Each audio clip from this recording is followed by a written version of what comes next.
Welcome back, learners. In this session, I will be continuing the last lecture that was on performance appraisal. In the last lecture, we have seen the importance and objectives features of performance appraisal.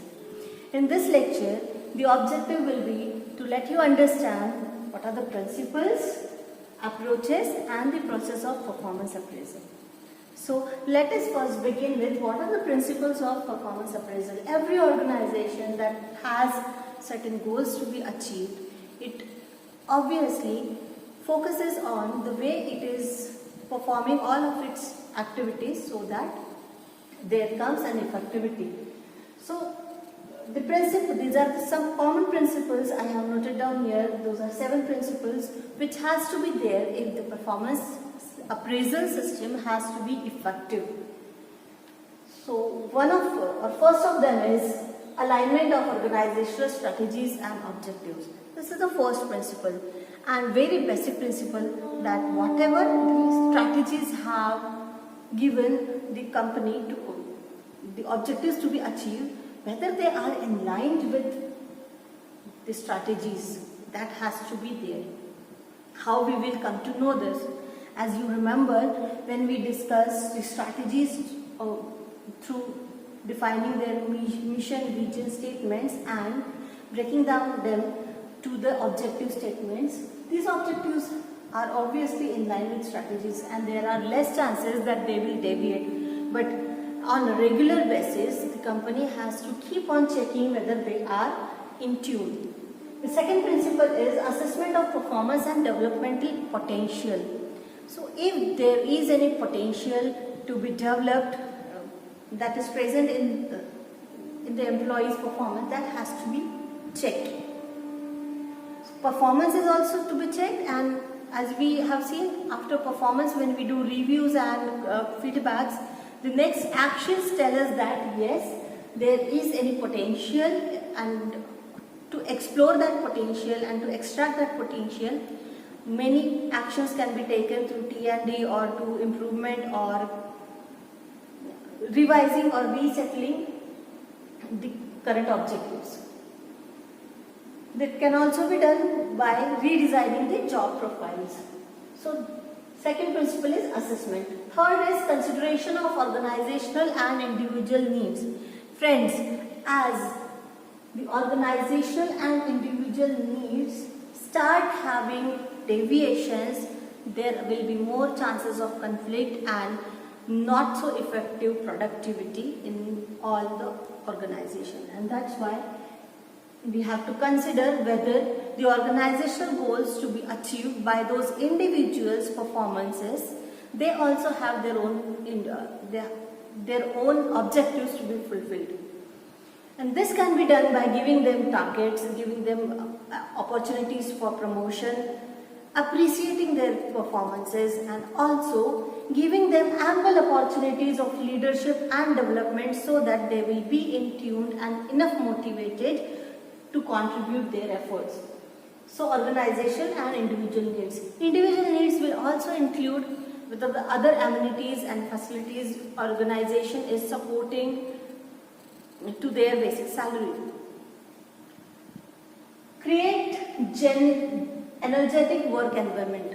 The organization culture and work environment is a job to be developed by all of them. It is not just the management, but the management also has to make its employees contribute and make a healthy relationship.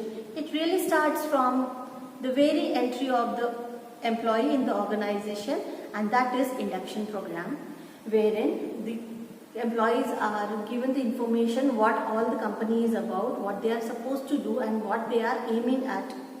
So when they are giving these information, they also make sure that these people will be in tune with their teammates so that the teamwork will be enhanced. Remember, organizational objectives are not just the duty or responsibility of one person. There acts a team and not an individual. So the I of individual is literally digged in below the team. So team is having importance So when the healthy work environment will be created, these teams will be contributing together. There will be less differences and more of energetic, enthusiastic environment, which will give a smooth functioning of all the functions. Even if there are any odd situations or problems or challenges to be met, it can be very well handled if the team is in team spirit. So linked rewards to achievements. It is very important to reward those people who are achieving something, and it is not that after a long time of period their achievements have been identified and they are rewarded. It has to be done on regular basis. Many companies use this on a monthly basis, like Star of the Month award is given in many companies. MNCs also give on a continuous basis, and altogether they are also appreciated in reward and recognition functions that are frequently conducted in all the companies. It gives whether the appreciation is monetary or oral, that has to be there. So it is the responsibility of immediate supervisor of the employee that he will keep on appreciating even the very small achievements. It's really unimaginable, but all the MNCs follow this practice very rigorously. Even if a single email from the customer comes for appreciating or even thank you, that is communicated to the whole team that yes, we have achieved this and the customer has replied so and so. They also maintain a dashboard and where they can record all the achievements, and that also motivates the employees to put their more efforts. Generate information for succession planning. As we have seen in the last lectures also, that the performance measurements are recorded and they form a strong base to identify the capacities of those outperforming candidates who can be seen as a future leaders. So succession planning also includes allowing a growth path for every employee in that organization. Friends, not any organization aims at recruiting temporary people. It always focuses on having people with it who can grow there and who will give their maximum to the organizational objective achievements. So how it can also be done? So succession planning will also include, as we have seen the example of Infosys, Tata's think tank, or Infosys 9 pillars that we have discussed, that they will be creating leaders by leaders. So tier 1 leaders giving training to tier 2 and tier 2 leaders giving training to tier 3 people. This is one of the example of that practice, that they are taking care that whosoever is going to lead our organization in the future, that has to be from the organization. It has to be a person of stature and a very ambitious person who can take that particular process or even the whole organization ahead. So succession planning is important. It always includes transfers, promotions, giving individual projects, allowing opportunities to do something at their own, to lead various projects separately and personally. So this is the succession planning. So it generates an importance. So the principle says that the organization should look for succession planning generation. And the last point or last principle is matching job to a person. Right person at the right job. So what is the right job and who can be the right person, it has to be identified and implemented. So if these 7 principles are followed, it says that is the performance can be appraised well.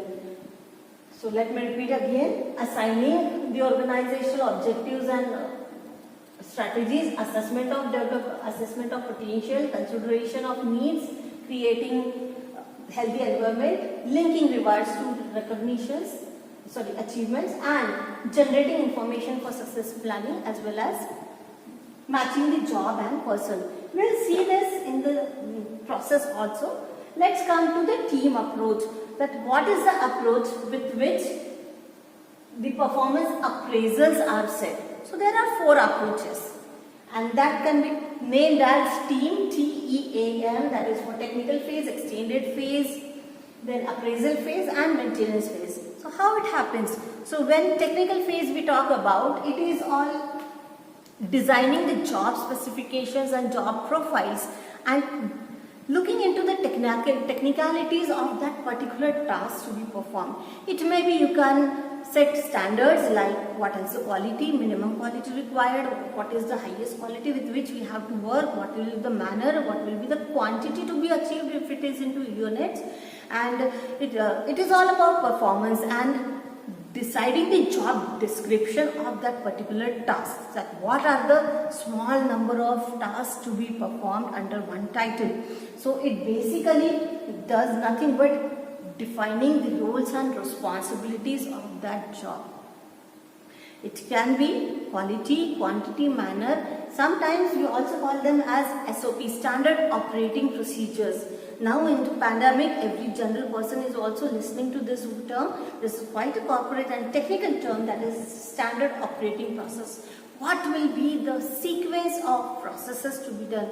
Even if a company is having BPO or KPO process with it, the SOP says that how to even open the system, how to get into the software, what is the standard steps involved into it, what is the standard step if something goes wrong or there are escalations or there are complaints by the customers, to whom it should be reported first or how to respond them. That is not done on just a personal instinct of the performer.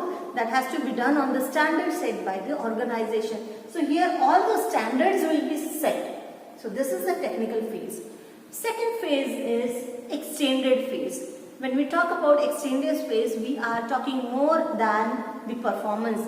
So here the observations will be done, monitoring will be done by the supervisors, and they will be deciding how this performance is going on, and it will be day in and day out procedure. It is a rigorous procedure done on a routine or regular basis, and it involves monitoring and feedback of the performances. Third is appraisal phase. Here, when at the second phase you have monitored, observed and given feedback for the performances, the next step comes either to reward them or to modify them, to make some adjustments. So this will include, the appraisal phase will include having some personal meetings, then discussing formally about the performance and challenges of the person, and also it involves the exchange of ideas, feelings about the job. So counseling can be included here. Skill enhancement needs observation or recording also is included here, wherein when the superior is talking with the employee, he will note down all the required changes or all his appreciations about the performance. The last stage is maintenance stage, wherein we create the climate for communication. So on a regular basis, these have to be done and these have to be communicated, whether the appraisal forms come or not. But there is also something between the lines and between the procedures, and that is what we call maintenance. So instead of waiting for the appraisals or instead of waiting for when the assessment will be done, this allows the people, the maintenance phase allows the people or employees to be in a constant contact with their superior and let them know how they are performing, in what direction they are going, and what are the challenges. Yes, we have been repeating this very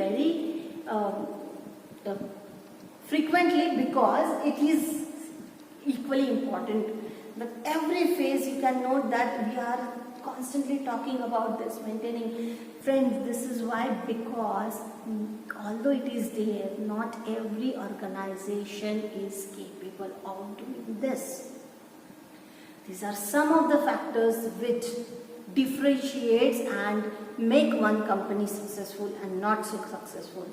So these are very intricate and very sensitive areas wherein the efforts has to be put in, and whether those efforts have to be put in or not and with what rigor will be decided by what the strategies and objectives of the organizations are, what kind of shared values these organizations are having through their leadership skills, so that they will be giving that much significance to these intricacies.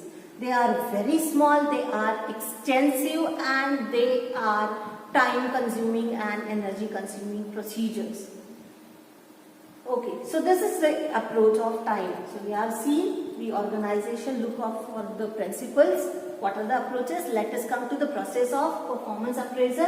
This process is of 6 stages, and first stage is defining the objectives of the performance appraisal, where roles and responsibilities will be decided, job specifications will be decided. Then we define the performance expectations, what quality, quantity and standards are expected to be achieved by the performer.